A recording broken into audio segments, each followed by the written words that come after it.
খুব দুঃখের সহিত বলতে হচ্ছে আজ যেখানে আমার মেয়ের এখানে আমাদের পাশে থেকে অন্য কারোর জন্য কোনো কোনো কোনো কিছু করার কথা, সেখানে আমার মেয়ের জন্য আমি এখানে এসে দাঁড়িয়েছি।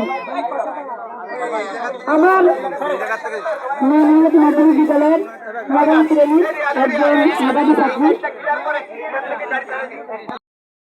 কেন আজকে আমি এখানে দাঁড়া আছি, এটাতে আমার আশা ছিল না যে আজ আমার এখানে আসতে হবে।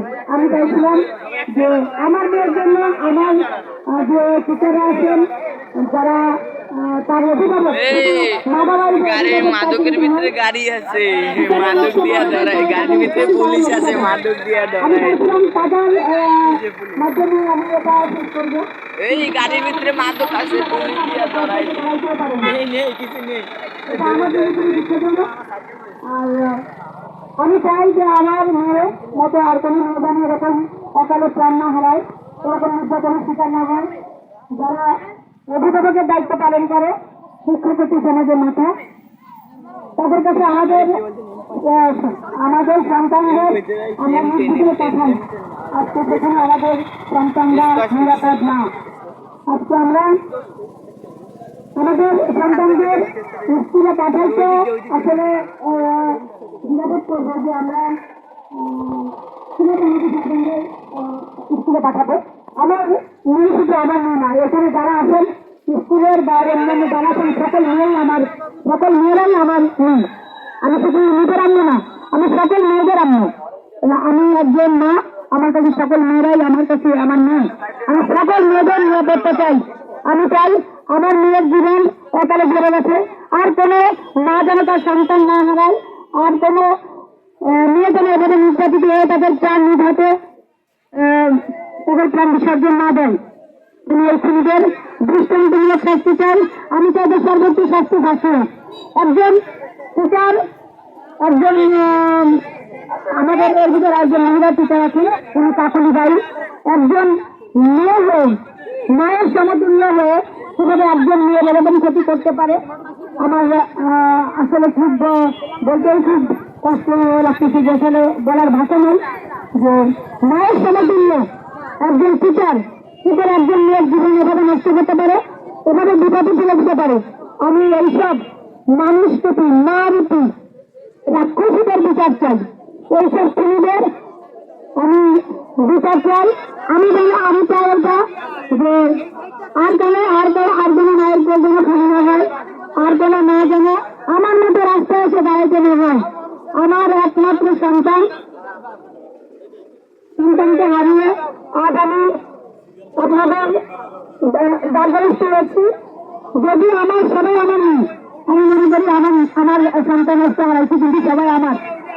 আর সবচেয়ে দুঃখজনক আরেকটা কথা, যেটা আমাদের স্কুলের প্রধান শিক্ষক, উনি আমারও শিক্ষক, তাকে আমি যথেষ্ট সম্মান করি, কিন্তু আমি চেয়েছিলাম যে সত্যি দিয়ে সে আমার পাশে থাকবে, কিন্তু সে আমাদের কোনো রকম সহযোগিতা তার কাছ থেকে আমরা পাই নাই।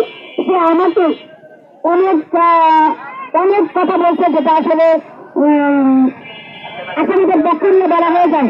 তারপরে তাকে আমি সম্মান করি, কারণ আমরা তো সম্মান করতে জানি, আমরা টিচারদের সম্মান করি, আমরা আইনের প্রতি শ্রদ্ধাশীল, আইনের প্রতি শ্রদ্ধা রেখে আমি প্রশাসনের দৃষ্টি করে বলবো, তারা যেন আসামিদের বিচারমূলক শাস্তিতে চাই।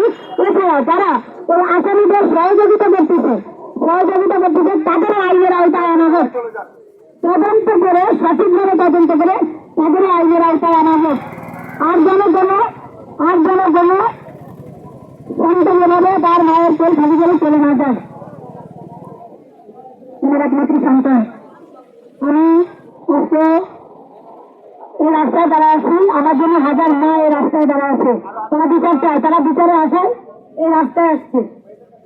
আমি চাই এর সঠিক তদন্তের মাধ্যমে সঠিক বিচার হোক, আর যারা সহযোগী তাদেরও আইনের আওতায় আনা হোক। এবং যে অন্যায় করে আর যে অন্যায়কে প্রশ্রয় দেয়, সে সময় অপরাধী আমরা শুধু সবাই জানি। সবাই আমার মেয়ের জন্য দোয়া করবেন, এবং তার সঠিক বিচার পাওয়ার জন্য আপনারা সাংবাদিক ভাইয়েরা, যারা গার্জিয়ান এখানে উপস্থিত আছেন, সবাই এবং যারা আমার মেয়ের সহপাঠী সবাইকে বলবো, সবাই সহযোগিতা কামনা করবো এবং সবাই ছাত্রছাত্রীদের উদ্দেশ্যে একটা কথা বলবো, সেটা হচ্ছে গিয়ে যে আমার মেয়ের যে ভুলটা করছে, বাবারা মায়েরা তোমরা অন্তত এই ভুলটা করবা না। তোমরা যাই হয়ে যাক, তোমরা মা বাবাকে তোমাদের সমস্যার কথা শেয়ার করবা। তোমরা কোন সাহায্যের উপরে ডিপেন্ড করবা না, কোন সার ম্যাডামের উপরে তোমরা ভরসা করবা না। তোমরা শুধু তোমরা কোনো বান্ধবীদের উপরে ভরসা করবা না, কারণ বিপদে পড়লে যে পাশে দাঁড়ায় সে হলো মা বাবা, যে সঠিক বুদ্ধি দেয় সে হলো মা বাবা। তোমরা তোমাদের মা বাবাদেরকে বন্ধু মনে করো, মা বাবাদের কাছে তোমাদের সমস্যার কথা তুলে ধরো, তোমাদের মা বাবাদের কাছে তোমাদের সমস্যা তুলে ধরো, তোমরা একটা সঠিক সমাধান পাবা।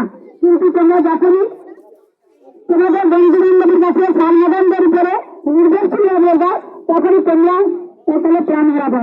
আমরা চাই তোমরা এখনই সচেতন হও, তোমরা মা বাবাদেরকে বন্ধু মনে করো, মা বাবাদের পাশে থাকো, মা বাবাদের কাছে সকল কথা শুনবো। আর যারা তোমরা টিচারদের বাসায় গিয়ে পড়ো, তোমাদের কাছে অনুরোধ থাকবে এবং গার্জিয়ানদের কাছে অনুরোধ থাকবে, আপনারা কেউ বাসায় পড়াইতে দিবেন না, কারণ বাসায় পড়াইতে দিলে কত কি হইতে পারে সেটা আমাদের আসলে আমার মেয়ের থেকে আপনারা বুঝে নিন। আমার মেয়ের জীবনটা চলে গেছে,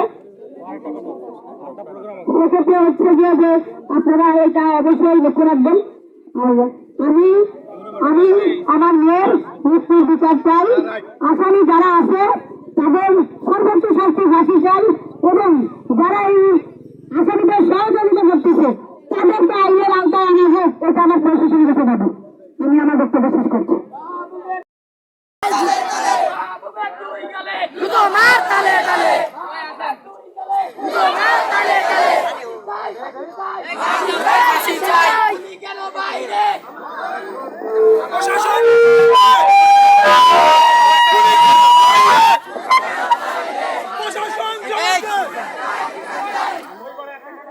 তুমি কেন বাইরে? প্রশাসন জবাব দে। তুমি কেন বাইরে? তুমি কেন বাইরে? প্রশাসন জবাব দে। প্রশাসন জবাব দে। তুমি কেন বাইরে?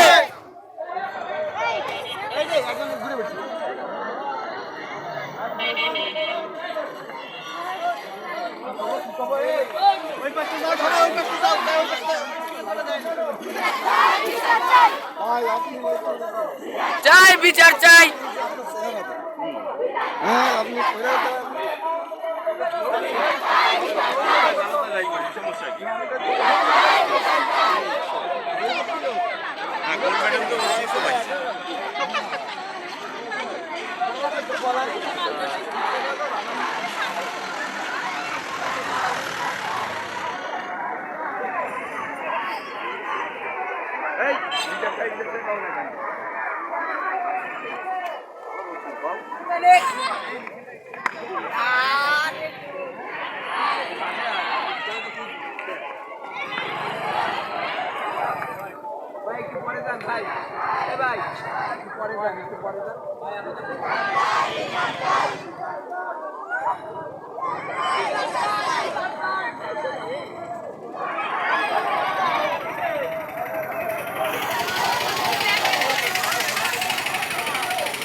পুলিশের ট্যাঙ্গায় দে খান কিচ্ছে আইডে বাবা খান কি ছেলের বিচার চাই এই মাথা